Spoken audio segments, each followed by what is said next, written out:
En esta mañana vamos a continuar nuestra serie sobre la santificación. Estamos ya en el capítulo 4.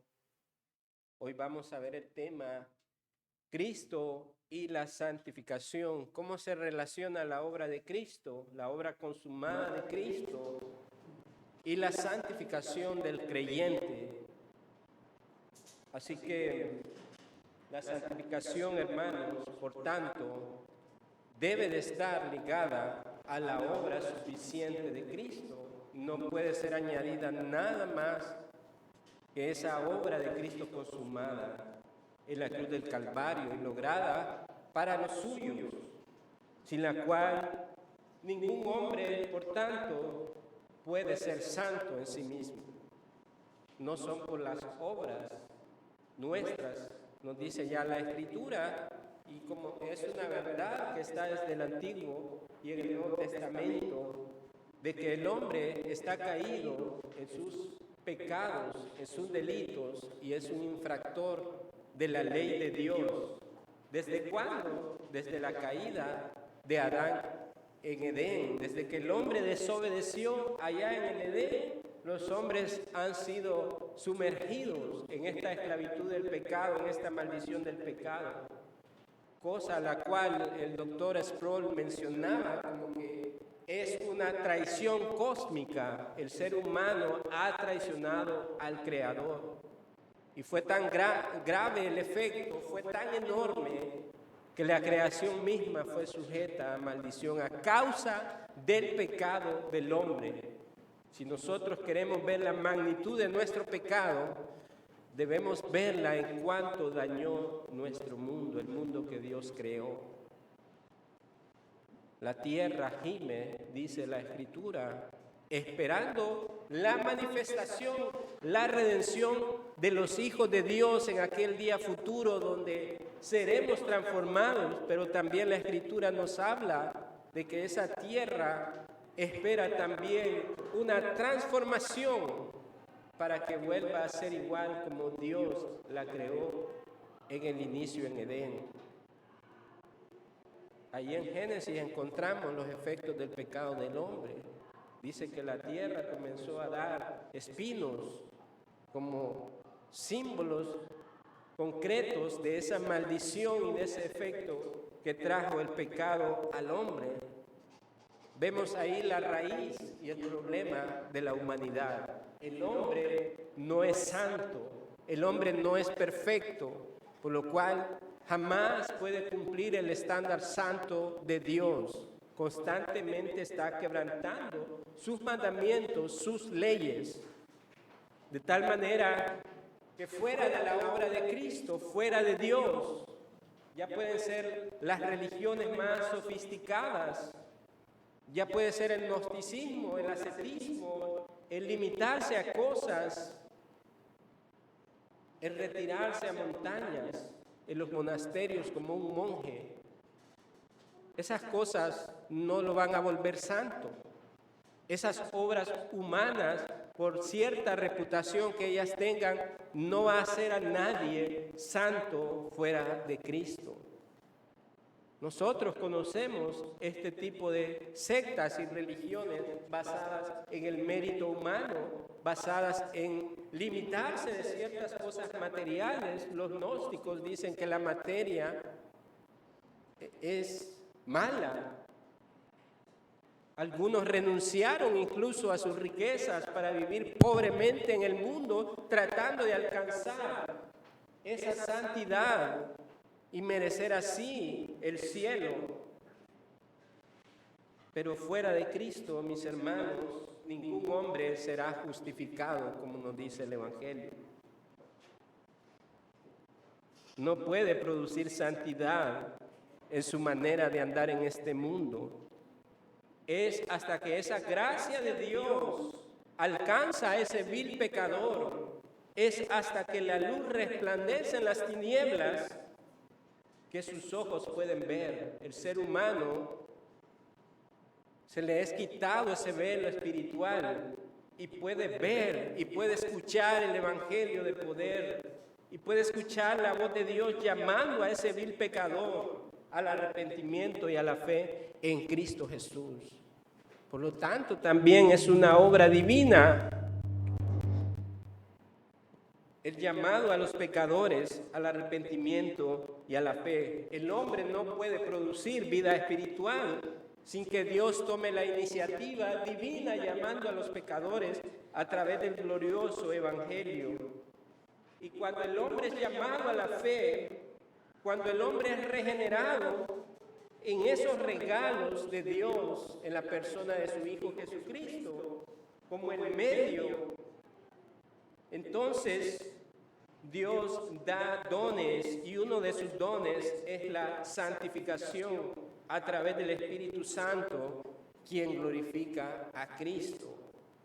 Por lo tanto, queda descartada aquí toda jactancia de los hombres. Ninguna obra humana tiene el poder de santificarse a sí mismo. Solo Cristo es quien santifica.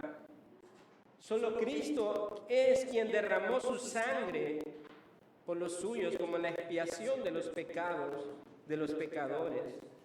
En esto radica entonces el secreto de toda santidad verdadera. Y también debemos agregar que en esta santificación el cristiano entonces descubre el secreto de la verdadera satisfacción o deleite en Dios. Descubrimos que hay ese verdadero deleite que no lo teníamos allá en el mundo, en los placeres que nos ofrecía. Es hasta que Dios nos da esa nueva naturaleza, esa santificación, es que encontramos deleite en la santificación. De manera que a medida progresamos en la santificación, nuestro corazón se llena de gratitud. Amamos más a Dios, obedecemos más a Dios. Pero en cambio, cuando incurrimos en pecados delante de Dios, para el verdadero creyente no es motivo de satisfacción, no es un motivo de placer, sino motivo de angustia, de tristeza. Esa es la obra del Espíritu Santo que está siendo llevada a cabo en el creyente en la santificación. Que ya no estamos a gusto en el pecado, que ya no es un deleite para nosotros el pecado, sino un sufrimiento, una aflicción por la cual incluso Pablo en Romanos 6 y el capítulo 7 exclamaba: miserable de mí, ¿quién me librará de este cuerpo de muerte? Porque es un efecto que todavía tenemos que bregar en este mundo caído como cristianos. El cristiano no es que ha sido liberado en ese sentido total de que ya no volverá a pecar, sino que ya no tiene dominio en el pecado sobre él. Sin embargo, vamos a sufrir este remanente del pecado que nos producirá aflicción, pero he ahí esa marca distintiva en el que ha sido regenerado. Ya no es igual nuestro probar ese pecado o incurrir en ese pecado. Ya no nos produce el deleite como lo hacíamos antes de conocer al Señor, donde nos entregábamos a esas pasiones desenfrenadas. De manera que cuando el cristiano peca contra Dios, no hay felicidad en ello, sino una profunda tristeza de haber ofendido su santidad, y eso traspasa nuestro corazón. En cambio, ¿qué hace el incrédulo? El impío encuentra placer en el pecado. Esa es una gran diferencia, hermanos. Es muy importante, porque la manera en que nosotros tratamos con el pecado deja entrever bajo quién nos sometemos. O a Dios repudiando el pecado, o el dominio del pecado sobre nosotros, entregándonos a sus placeres. Es ahí la diferencia.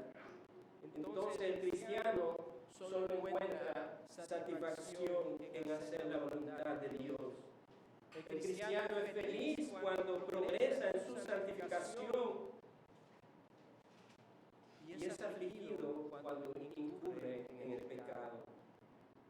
El Señor Jesús ya lo adelantaba en Juan, en el capítulo 16, nos advertía: en el mundo tendréis aflicción, y parte de esa aflicción es el pecado con el que todavía bregamos. En el mundo tendrán aflicción, pero confíen en mí, que yo he vencido al mundo. Y también la carta de Juan nos dice que esta es la victoria, nuestra fe que vence al mundo, porque tenemos la fe de Cristo en nosotros, se nos ha sido dada en todo ese paquete de bendiciones. Al ser regenerados, tenemos una fe auténtica en Dios, que nos faculta, nos da la capacidad por medio de su Espíritu para vencer las tentaciones, para vencer a este mundo. Sin embargo, el Señor nos advierte que tendremos desilusiones, tendremos caminos escabrosos, cielos invernales, tempestades, tormentas. Pero si andamos en comunión con Dios, caminando en su luz, creciendo en todo lo concerniente a las cosas de Dios, con el espíritu de adopción morando en nosotros, podemos avanzar hacia una entrega filial sin reservas, hermanos.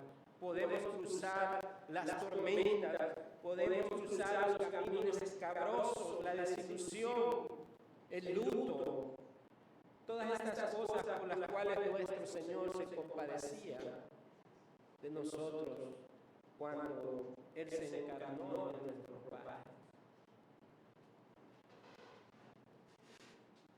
En el mundo tendréis aún, en la profunda misma de aflicciones exteriores, un andar santo es un andar feliz, mis hermanos.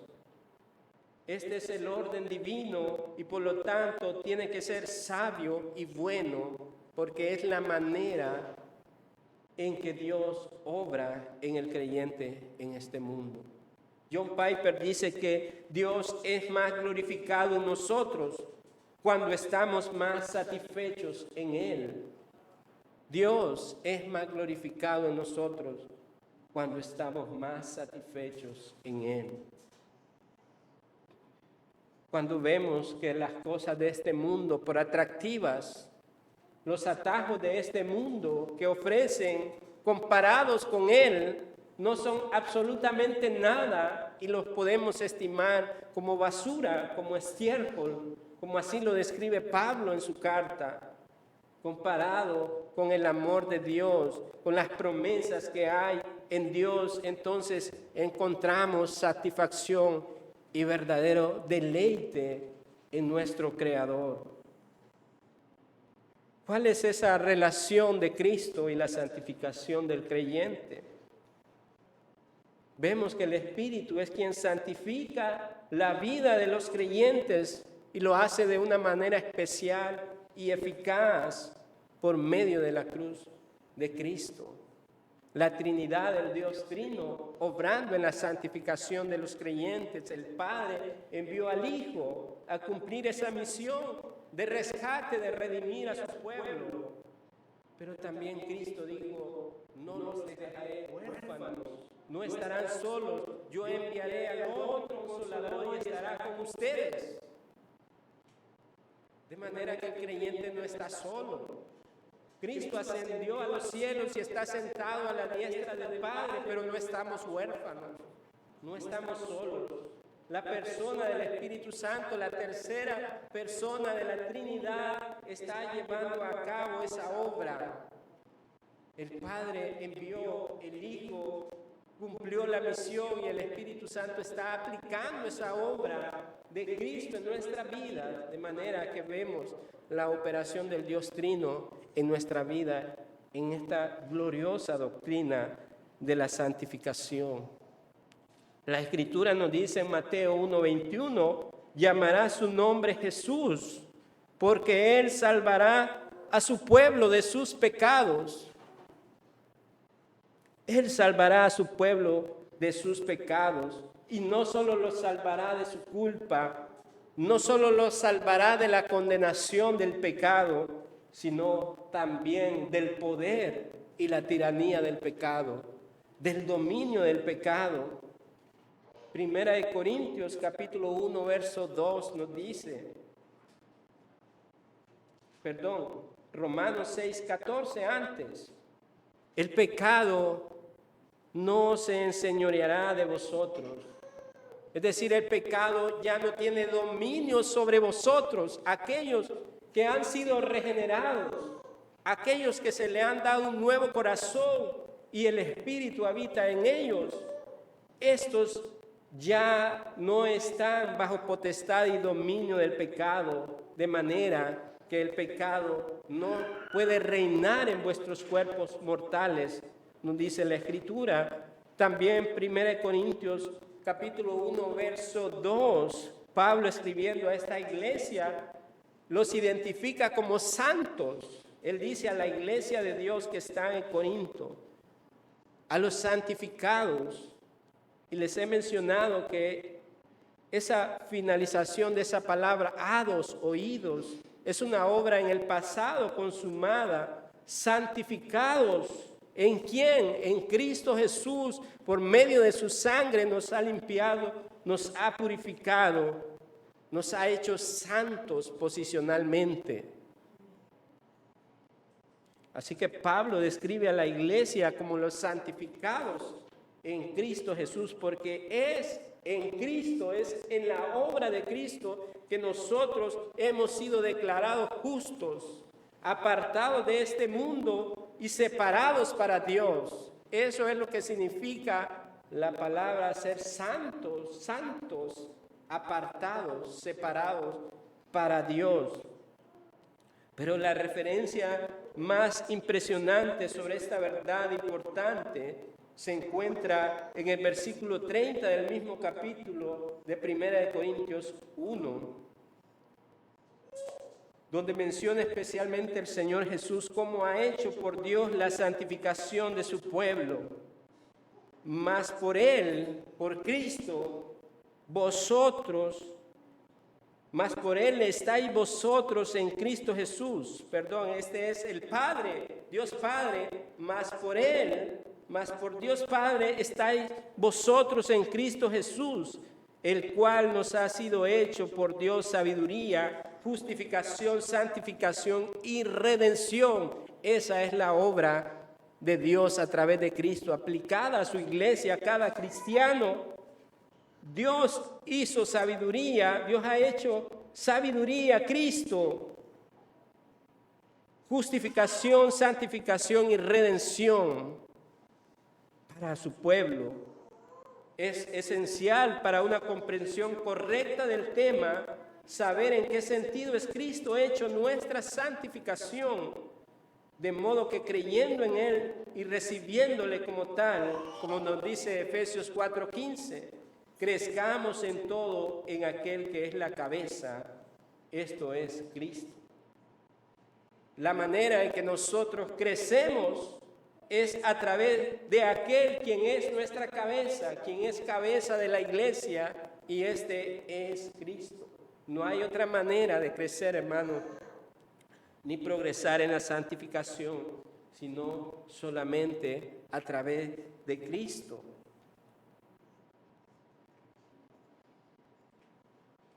Entonces, veamos en primer lugar cómo es esa relación de Cristo y la santificación nuestra. En primer lugar, vemos que la obra expiatoria de Cristo sienta el fundamento de la santificación. Es la obra expiatoria de Cristo quien sienta el fundamento de nuestra santificación. Es a través de Cristo quien abre el camino hacia Dios, por así decir. Puede tratar Dios con el alma y la importante cuestión de la santidad del creyente. Solo es a través de la base de la honra a su ley, su santidad asegurada y su justicia satisfecha, puede Dios en su misericordia tener comunicación con el pecador. Así que no es una cosa sencilla la demanda de Dios. es en base a la honra a su ley, a sus mandamientos, a su santidad asegurada y su justicia satisfecha. ¿Y quién de los hombres podía cumplir esta demanda sino Cristo tomando nuestro lugar, siendo la ofrenda perfecta presentada de una vez y para siempre? Vemos aquí la gloria de Jesús como el Dios hombre mediador. Vemos ahí su obra expiatoria que abre el cauce por el cual Dios, sin comprometer su perfección, la perfección de su naturaleza, puede comunicar entonces al alma el poder salvador y santificador de su gracia a los hombres pecadores perdonados. Es a través de Dios hombre como el mediador, es a través de Jesucristo. Dios lo comprometió, no rebajó su perfección, su santidad por perdonar a pecadores, a viles pecadores. La única manera en que pudiese haber esa relación de vuelta con el hombre era a través de Dios hombre como el mediador, de un sacrificio perfecto, de aquello que apuntaban estas sombras y figuras del Antiguo Testamento y que apuntaban a la promesa verdadera, a Cristo como el Cordero Pactual, quien se presentó de una vez y para siempre pagando los pecados de su pueblo de manera perfecta. Eso quiere decir, en ese sentido, que Dios no comprometió ni su perfección de su naturaleza, ni su santidad, porque el que pagó por nosotros, perfecto, puro y sin pecado, cumplió de manera perfecta la ley por nosotros, con lo cual se constituye como el Salvador, como el Redentor. La obediencia y el derramamiento de la sangre de nuestro amado Señor están siempre conectados en la palabra divina con la santificación de la iglesia. Él nos dio ese medio divino de gracia, la palabra revelada, la palabra especial de Dios comunicada a los hombres con el fin que también opere en el poder de su Espíritu para hacer esta obra. Todo está conectada a la obra del Dios Trino. Nada está separado de la obra del Dios Trino. El apóstol presenta un argumento a favor de la santificación superior por medio de la sangre de Jesús en relación a los antiguos ritos del pacto antiguo, como lo dice Hebreos capítulo 9, verso 13 al 14, hablando de esos antiguos ritos. En el antiguo pacto nos dice: porque si la sangre de los toros y de los machos cabríos y las cenizas de la becerra rociada a los inmundos santifican para la purificación de la carne, cuánto más, este es el argumento contundente acerca del Cordero de Dios, cuánto más la sangre de Cristo, el cual mediante el Espíritu eterno se ofreció a sí mismo sin mancha a Dios. Aquellos animales, criaturas de Dios, por decirlo así, aunque sin el sentido del pecado de los hombres, imputado a los hombres, aunque ellos eran inocentes, cumplían de alguna manera con esa demanda que Dios había hecho para remisión de sus pecados en estas ceremonias. Sin embargo, estas criaturas, estos animales cuya sangre era derramada en el lugar del templo, es evidente que no tenían la capacidad de limpiar el pecado de ningún hombre, pero apuntaban a esa promesa, a esta sangre sin mancha y perfecta, con la cual Cristo derramaría cada gota de su sangre mediante el Espíritu eterno, ofreciéndose de manera voluntaria, sin mancha delante de Dios. Entonces es en esa sangre que nosotros encontramos redención, encontramos que limpia nuestras conciencias de obras muertas y nos da la finalidad y el propósito para que sirváis no al mundo, sino al Dios vivo, al Dios eterno. Ese es el propósito por el cual hemos sido limpiados de nuestros pecados, para que sirvamos al Dios vivo y eterno. Es así que la sangre expiatoria de Jesús sienta el fundamento de todos los niveles de la santificación futuros. Él pagó el precio por nosotros, acción pasada, culminada, cuando Cristo expira, dice: consumado es. Desde ese momento se acabaron los rituales, los sacrificios.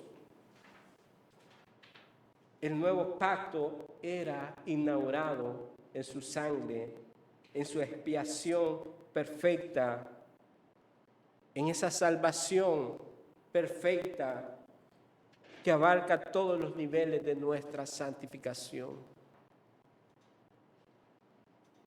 Así que vemos el fundamento de nuestra santificación en la obra de Cristo.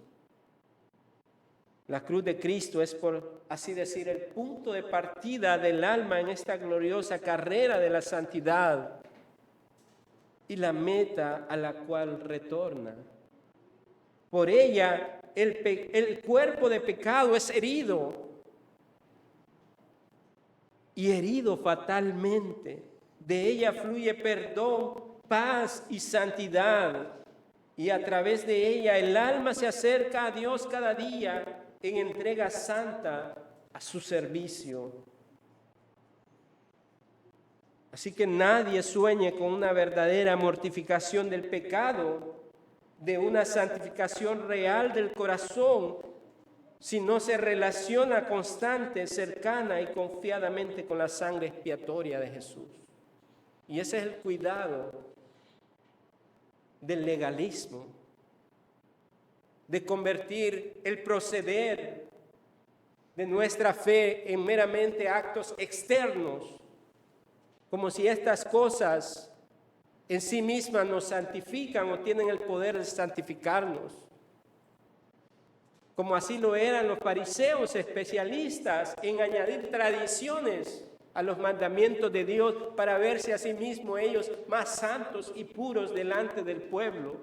Sin embargo, ellos ya tenían su propia recompensa, la alabanza de los hombres, pero no de Dios. Porque estas obras están conectadas en el meramente proceder humano, en el parecer humano, en la apariencia de piedad. Pero la santificación está conectada totalmente a la obra de Cristo. Podemos aplicar esa obra de Cristo en nuestra vida, no desconectándola de Él. Es la sangre de Cristo la que nos lava de nuestra maldad, hermanos. Esa es su función, esa es la función de la sangre de Cristo, limpiarnos, purificarnos de toda nuestra maldad. La sangre de Cristo, hermanos, no es un amuleto de protección, como muchos enseñan de manera errónea en las iglesias. Me cubro con la sangre de Cristo cuando voy a trabajar. Me cubro con la sangre de Cristo cuando ando en un barrio peligroso. ¿Qué es esto, hermanos? Sino atentar contra la sangre santa, pura y perfecta de Cristo, cuyo papel y cuya obra es limpiarnos de nuestros pecados, no como un amuleto de protección. La sangre de Cristo es para limpiarnos de nuestros pecados, para santificarnos. Gálatas 6:14, Pablo expresa, inspirado por el Espíritu: pero lejos esté de mí gloriarme, lejos esté de mí jactarme, sino en la cruz de nuestro Señor Jesucristo, por el cual el mundo me es crucificado a mí y yo al mundo. Hemos sido crucificados juntamente con Cristo. Hemos sido sepultados juntamente con Cristo. Pero también hemos sido resucitados para Dios también en Cristo. Vemos el efecto de la obra de Cristo aplicada en los creyentes muertos, sepultados y resucitados a una nueva vida en Cristo Jesús. Esa es la obra, el fundamento de la santificación del creyente en Cristo. La segunda relación entre la santificación del creyente y la obra de Cristo es esta: la intercesión de nuestro Señor Jesús, que ruega y asegura la santificación del creyente. Ese es el oficio sumo sacerdotal de Cristo. Ese fue uno de los propósitos mayores de su ascensión, de su regreso al cielo, para sentarse a la diestra de Dios y ser nuestro representante, nuestro abogado, nuestro sumo sacerdote, quien intercede de día y de noche por aquellos que son de la fe. Él no ora por el mundo, hablando en el sentido de los millones. En toda la historia de la humanidad, específicamente, Él ora de día y de noche, intercede por su iglesia, por los suyos, por los que son de la fe, por la elección, el decreto de Dios por sus elegidos, que Él los conoce de antemano, que de pronto aún no han venido a redil, pero ya intercede, porque en el día señalado, en el tiempo señalado, ellos serán llamados de manera eficaz. Los muertos serán resucitados. Así que hay esperanza y promesa para nuestros familiares incrédulos, por los cuales hacemos bien en unirnos en ese ministerio de la intercesión juntamente con nuestro sumo sacerdote, orando para que el don de la vida les sea dado y vengan de muerte a vida espiritual. Porque esa es la presencia de Dios, conoce las cosas de antemano. Sin embargo, nosotros no. Pero conocemos, vemos a través de la revelación especial de Dios, las Escrituras, el carácter de Dios, su amor, su misericordia, y cómo este sumo sacerdote sublime, Señor, ruega y asegura la santificación de los creyentes, de sus elegidos. En ese sentido, puede decirse entonces que la santificación, es posible que el lector cristiano no perciba muchas veces bien esa relación estrecha de cada gracia y bendición espiritual que recibe con la defensa de Jesús a la diestra de Dios. Es posible que muchas veces no nos percatemos de lo que implica que Cristo sea nuestro sumo sacerdote quien intercede por nosotros, que lo pasemos por alto. Estando aún sobre la tierra, nuestro amado Señor comenzó esta obra que nos ha sido hecho por Dios, esa obra de intercesión para la santificación de la iglesia, la cual, para completar y continuar más plenamente, ascendió a lo alto. Esta era la carga de su oración mientras estaba en la tierra, también intercediendo por los suyos, antes de ser elevado a los cielos. Era una carga de su oración y constituye, como observa John Owen, en el manantial bendito de nuestra santidad, orando en Juan 17:17, santifícalos en tu verdad, tu palabra es verdad.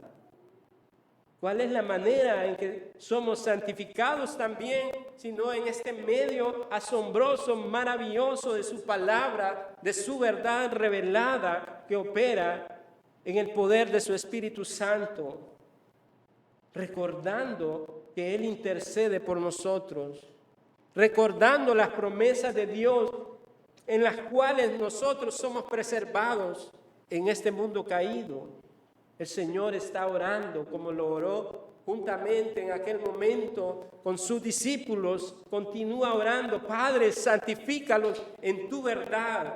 Tu palabra es verdad. Él ora por cada uno de nosotros. Él ora por cada uno de nosotros con el fin de que seamos santificados, que seamos preservados. ¿Cuál es nuestra garantía de perseverar en nuestra santificación, hermanos? ¿Qué garantía tiene el cristiano de esa perseverancia en santidad, sino esta que Cristo mismo intercede por nosotros de día y de noche, que nos ha dado el Espíritu para hacer esta obra eficaz? Esa es nuestra garantía, esa es nuestra herencia en Él. La experiencia de Pedro nos deja ver esta verdad. Cuando el Señor es apresado y los discípulos son dispersos, el Señor sabía lo que acontecería con cada uno de ellos. Y en especialmente a Pedro, cuando venga el momento de la prueba. Y el Señor le dijo antes de que sucediera: yo he rogado por ti, Pedro, para que tu fe no falte. Porque él antes le había dicho: Satanás os ha pedido para zarandearos. Les estaba anunciando lo que había de venir para su vida. Sin embargo, él le dice: yo he orado por ti para que tu fe no falte. ¿Cuál fue ese momento triste en la vida de Pedro, sino cuando él lo negó y maldijo aún más, negando conocer al Señor? Fue el momento duro para Pedro en el cual Satanás estaba zarandeando su vida. Pero las palabras del Señor: yo he orado por ti. Conozco ese momento y te aseguro que tu fe no faltará. Y vemos ahí en la experiencia de Pedro, entonces, aunque fue una experiencia amarga, dolorosa, vemos que Dios estaba preservando su vida por medio de la fe en el Señor. Y Pedro pudo cruzar ese trago amargo. Y luego lo vemos como el gran apóstol Pedro, guiando a la iglesia. También el Señor le había advertido de aquellas cosas que le sucederían, de lo que iba a padecer en su muerte como un mártir. Pero también él había orado en ese momento para que su fe no faltara y pudiese aún derramar su vida por causa de él, por causa del amor a él. Pero era necesario pasar esas tribulaciones. Así que, hermanos, cuando estemos en diversas tribulaciones, como nos dice las cartas de Pedro, no nos debemos sorprender, porque la prueba de la tribulación es con la finalidad de purificarnos, es con la finalidad de santificarnos, y para que veamos de manera contundente que es nuestro sumo sacerdote que ora de día y de noche, para como Pedro, tu fe no te falte. Ese es el obrar de Dios en nuestra santificación. Él ruega por nosotros, Él nos preserva. Podemos ser zarandeados al igual como Pedro en algún momento de debilidad, de desconfianza, de incredulidad, afligidos, pero debemos estar seguros que Cristo intercede por nosotros para hacernos salir triunfantes en medio de las dificultades y las más ferozas tormentas. Nunca sabremos el alcance total de esto. Nunca lo sabremos, hermanos. Pero un día pasaremos dentro de ese velo. Sabremos entonces el secreto de nuestra vida espiritual. de todos nuestros apoyos, consolaciones y victorias que quizás en el momento presente no la vimos, pero en aquel día veremos cómo la gracia de Dios estuvo ahí dirigiendo el barco en la más feroz tempestad y que ese barco no naufragó, esa fe no naufragó. Porque cuando azotaban las tentaciones, las angustias presionaban, las aflicciones abrumaban y prevalecía la incredulidad, nuestra fe no faltó y nuestra pequeña embarcación no se soltó de sus amarres.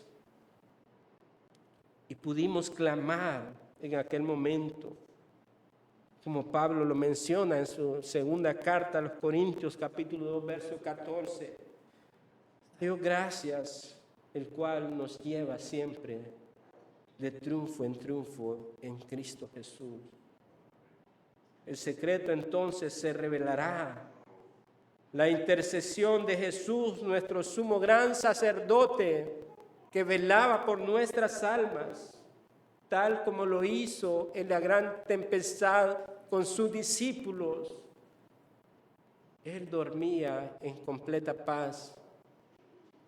Pero allá afuera, sus discípulos estaban siendo azotados por la tormenta de tal manera que temían por sus vidas. Y fueron y despertaron al maestro.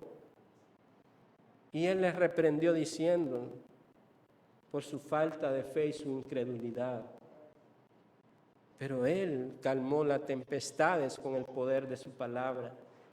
Al igual que lo hace con cada una de las tempestades y las aflicciones que vivimos, debemos acudir a Él, cual es la fuente de nuestro sostén, de nuestra confianza, para que Él calme las tempestades y nuestra fe pueda ser incrementada, vivificada a través de la experiencia personal que vivimos en esta fe eficaz que cada día nos lleva a progresar en nuestra santificación, porque es para nuestro bien y para nuestro provecho.